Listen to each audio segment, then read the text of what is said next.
দেন্দুয়া পঞ্চায়েতের বাঁশকাটিয়া আদিবাসী প্রাথমিক বিদ্যালয়ে অনুষ্ঠিত হলো আমাদের পাড়া আমাদের সমাধান শিবির। উপস্থিত ছিলেন বারাবণীর বিধায়ক তথা মেয়র বিধান উপাধ্যায়, সঙ্গে ছিলেন বিডিও দেবাঞ্জন বিশ্বাস সহ প্রশাসনের কর্তারা। 44 এবং 45 নম্বর বুথকে ঘিরে দুয়ারে সরকার শিবির হয়। মানুষজন তাদের এলাকার রাস্তাঘাট, জল, আলো, নর্দমার সমস্যা তুলে ধরেন বিধায়কের সামনে।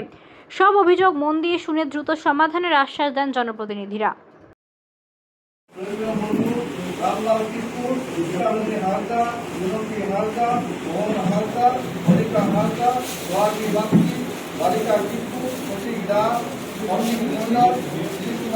যেটা পশ্চিমবঙ্গের মাননীয় মুখ্যমন্ত্রী মমতা বন্দ্যোপাধ্যায়ের যেটা স্বপ্নের প্রকল্প, নতুন প্রকল্প যেটা মানুষের মধ্যে সাড়া জাগিয়েছে, সেই প্রকল্পের আজকে আমাদের এখানে হচ্ছিল আমাদের বাঁশকাটিয়া এবং সিরাবাড়ি আর আমাদের বাথানবাড়ি ধনুরি।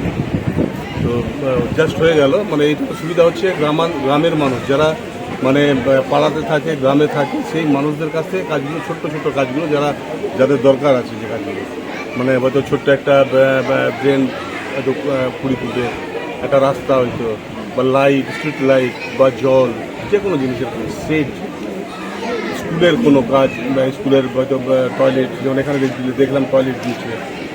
তো এই কাজগুলো যাতে মানুষ মানে আমাদের কী হয়, আমরা হয়তো বড় বড় কাজগুলোকে ধরে ফেলি, কিন্তু ছোট ছোট পাড়াতে কাজগুলো হয়তো আমরা ওভারলুক করে যাই, ফলে আমরা জানতেও পারি না, বিয়েও করতে পারি না। তো সেখান থেকে কিন্তু মানুষ নিজের কাজটা নিজে দিয়ে বা মানে মানুষের দারুণ সাড়া পড়েছে এবং মানুষ এই কাজগুলো নিজেরাই করছে।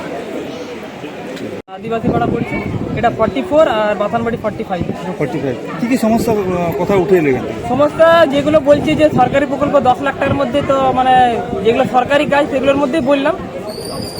মেনলি বলতে গেলে আপনাদের জলের সমস্যাটা আমাদের বাচ্চাদের স্কুলে, আর বাচ্চারা বর্ষার সময় যে মিড ডে মিল খাবারটা খায়, সেটা বর্ষাতে ভিজে ভিজে খায়, তার মধ্যে অনেক কীটাণু হতে পারে, জল পড়ছে, খাবার নষ্ট হতে পারে।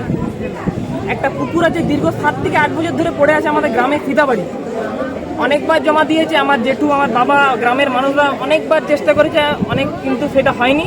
আশা করবো যে যিনি এসছেন তার কাছে তিনি বললেন যে হ্যাঁ পাস হয়ে গেছে।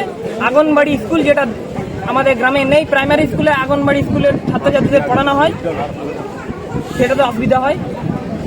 আর নানা ধরনের আরও অসুবিধা আছে, যা এখন বললে যে প্রকল্প সেটার মধ্যেই ছোটো ছোটো কাজ যেগুলো হবে, রিপেয়ারিং কাজ, সেগুলোর জন্যই বললাম। আর লাইটের ব্যাপারটা বললাম। কি নাম আপনার? আমার নাম শুভেন্দু স্যার।